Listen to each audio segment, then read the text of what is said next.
Assalamualaikum warahmatullahi ta'ala wabarakatuh. Perkenalkan, nama saya Reza Alfiana Rahman, NIM 24110101071.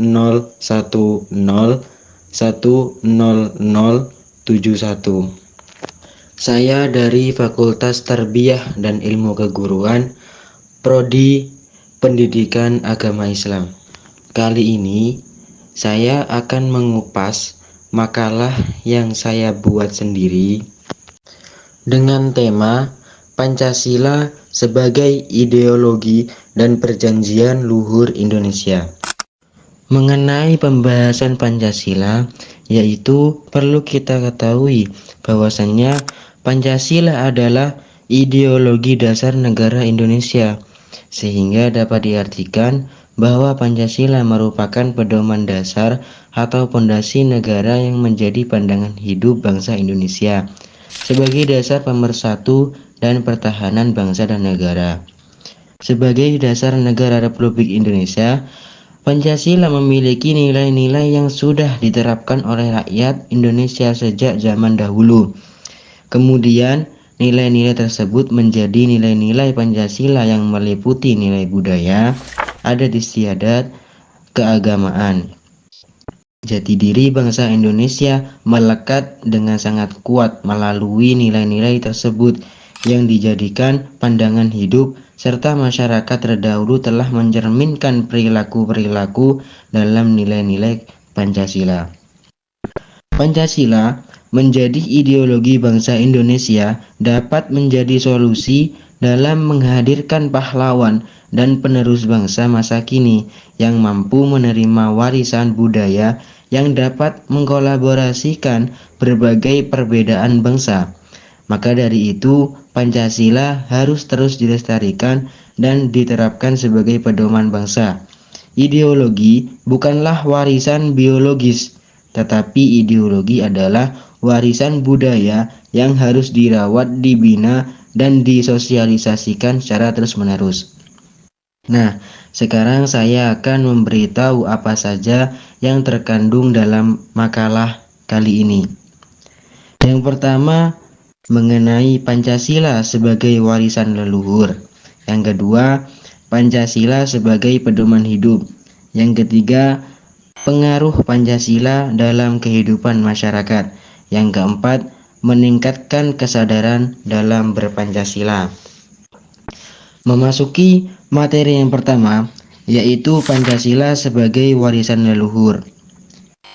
Budaya adalah identitas kita sebagai bangsa Indonesia, warisan untuk para leluhur yang harus kita jaga dan lestarikan pada masa yang akan datang.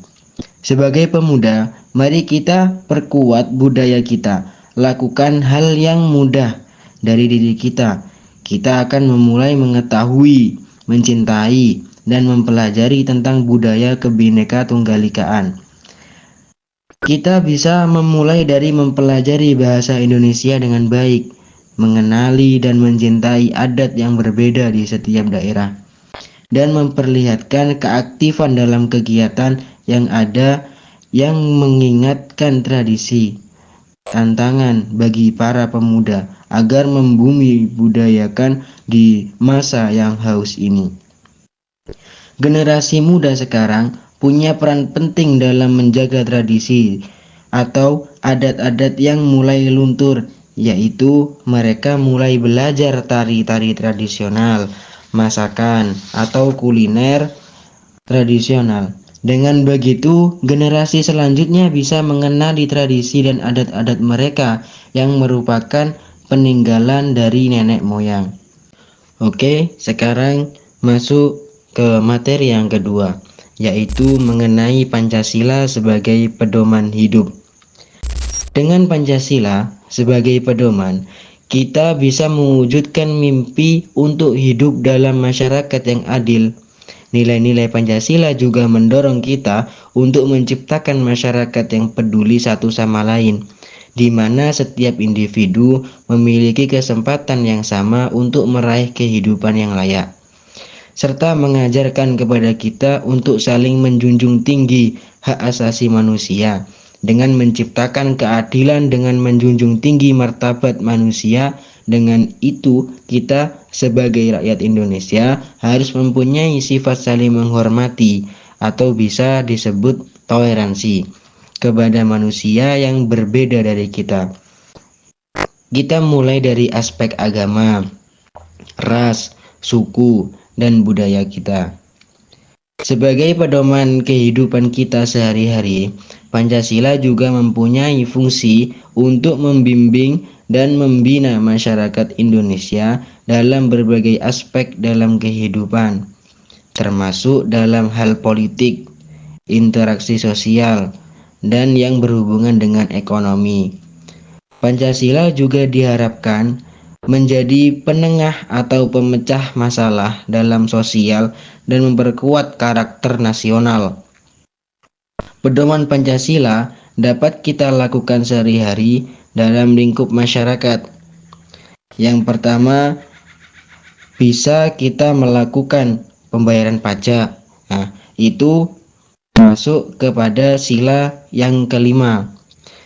Yang kedua, kita bisa menjaga alam dan lingkungan. Nah, itu bisa masuk kepada nilai Pancasila yang ketiga. Yang ketiga, mengikuti kegiatan pemilihan umum. Ini masuk kepada nilai sila yang keempat. Pancasila sebagai ideologi yang bermakna bahwa Pancasila harus dijadikan sebagai landasan hidup dalam bermasyarakat, yang dimana segala aturannya juga harus diterapkan dalam kehidupan sehari-hari, tak hanya bagi kalangan generasi muda, juga pada generasi yang lebih tua. Pancasila itu seperti buku panduan kita sebagai orang Indonesia. Kita diajarkan untuk selalu terbuka dengan hal-hal yang baru dan menghargai perbedaan. Jadi kita harus memahamkan mereka bahwa kita semuanya adalah saudara, walaupun berbeda suku, agama, atau daerah, dan menjadikan Indonesia ini seperti tali yang menyatukan kita semua. Lanjut ke materi yang ketiga, yaitu tentang pengaruh Pancasila dalam kehidupan bermasyarakat. Mengikuti cepatnya arus globalisasi, maka tandanya semakin tidak terbatas kita untuk menelusuri berbagai macam informasi dengan mudah, yang dimana sudah bersifat internasional. Mereka lebih suka mencari informasi, belajar, dan mengenal budaya negara orang lain, sehingga mereka menganggap lebih modern negara orang lain dibandingkan dengan budaya bangsa kita ini, yaitu bangsa Indonesia. Hal tersebut berakibat lunturnya nilai-nilai Pancasila dan moral yang sejak dulu sudah diterapkan. Insinyur Haji Soekarno mendeklarasikan Pancasila sebagai landasan falsafah hidup atau jiwa. Presiden Insinyur Soekarno juga menyampaikan pandangan bahwa sebelum Indonesia, pondasi bangsa Indonesia harus ditegakkan dalam hati dan jiwa bangsa Indonesia, dalam masyarakat Indonesia. Dasar Pancasila berkaitan dengan hal-hal yang mengakar dalam pada seluruh masyarakat Indonesia. Dalam kehidupan sehari-hari, pengaruh Pancasila terlihat oleh beberapa aspek, yaitu 1. Interaksi sosial. Kita diajarkan untuk saling menghormati perbedaan satu dengan yang lain dan ikut serta dalam sifat gotong royong. Yang nomor 2, politik. Sistem pemerintahan yang demokratis dan partisipatif. Yang ketiga, ekonomi. Penegakan keadilan dalam distribusi sumber daya. Yang keempat, tentang hukum. Pembuatan undang-undang yang berlandaskan pada nilai-nilai Pancasila. Faktor penyebab internal adalah kekuasaan yang sangat elit dan menjadi sumber kekecewaan dari beberapa generasi. perilaku keluarga kepada anak-anak yang tidak mencerminkan nilai-nilai Pancasila, dan itu sangat berdampak negatif kepada anak cucu kita. Melakukan demo yang tidak dapat mempertimbangkan aspek etika dan sopan santun. Negara Indonesia yang tidak semakin maju dan terlihat malah semakin mundur dibandingkan dengan negara-negara lain. Munculnya adat baru dari luar negeri yang hanya dianggap lebih sempurna oleh suku mereka. Untuk faktor eksternal, penyebabnya adalah arus cepat globalisasi sangat mempengaruhi kehidupan bermoral di bangsa kita. Pengaruh liberalisme juga dapat mudah masuk ke dalam kehidupan masyarakat Indonesia. Untuk apa? Untuk menghilangkan kecintaan terhadap produk dalam negeri. Karena itu, kita harus mencintai produk dalam negeri. Oke, masuk ke materi yang terakhir, yaitu mengenai meningkatkan kesadaran dalam berpancasila. Meningkatkan kesadaran dalam berpancasila adalah proses yang berkelanjutan dan membutuhkan komitmen dari seluruh masyarakat Indonesia. Agar apa? Agar yang telah tertera di Pancasila tersebut bisa terwujudkan dengan adanya kesadaran dalam diri kita masing-masing. Ini berarti kita tidak hanya menghafal sila-sila Pancasila, tetapi juga harus menghayati dan mewujudkan nilai-nilai tersebut dalam tindakan yang nyata. Kesadaran berpancasila adalah kunci utama untuk membangun sebuah bangsa yang kuat, kokoh, adil, dan makmur. Dengan memahami dan mengamalkan Pancasila, kita turut berkontribusi dalam mewujudkan cita-cita bangsa Indonesia. Kesadaran ini bukan hanya untuk para penanggung jawab presiden, gubernur, dan lain-lain, tetapi inilah juga menjadi tanggung jawab setiap individu. Jadi setiap masyarakat itu harus mempunyai rasa tanggung jawab. Rasa tanggung jawab tersebut meliputi kesadaran dalam berpancasila. Kalau semisal sudah hafal Pancasila, 5 sila yang telah dihafal oleh kita semua, maka kita wajib hukumnya untuk mematuhi dan melakukan apa yang telah tercantum di dalam Pancasila tersebut. Maka dari itu, ada poin-poin penting untuk meningkatkan kesadaran berpancasila. Yang pertama, pendidikan Pancasila. Pendidikan Pancasila berperan penting dalam meningkatkan kesadaran bangsa dan bernegara dengan mengajarkan nilai-nilai Pancasila seperti kemanusiaan, keadilan sosial, dan persatuan. Pendidikan ini membentuk karakter individu yang bertanggung jawab dan peduli terhadap masyarakat. Yang nomor 2 meliputi kampanye sosial. Menyelenggarakan kampanye publik melalui media sosial, seminar, dan diskusi untuk mendiskusikan nilai-nilai Pancasila dalam kehidupan sehari-hari.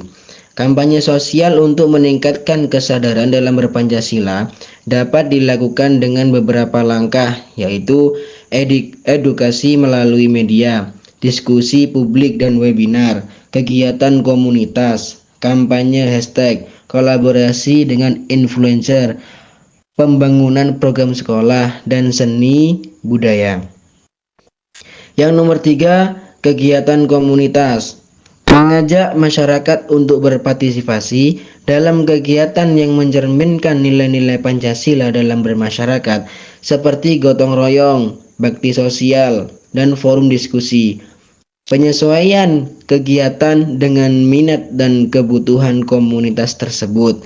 Kegiatan itu dapat membangkitkan kesadaran dalam mengamalkan nilai-nilai Pancasila. Ide-ide untuk kegiatan komunitas. Yang pertama, pembuatan film pendek bagi kaum remaja. Yang kedua, pelatihan kepemimpinan bagi kaum dewasa. Yang ketiga, pembuatan kerajinan tangan bagi yang orang lanjut usia. atau bisa disebut lansia. Dengan adanya kesimpulan ini, maka selesai sudah materi yang telah saya sampaikan kepada para penonton. Saya pemateri izin pamit undur diri. Semoga para penonton sekalian bisa menumbuhkan rasa cinta kita kepada bangsa Indonesia. Oke, saya tutup. Wabillahi taufik wal hidayah. Wassalamualaikum warahmatullahi taala wabarakatuh.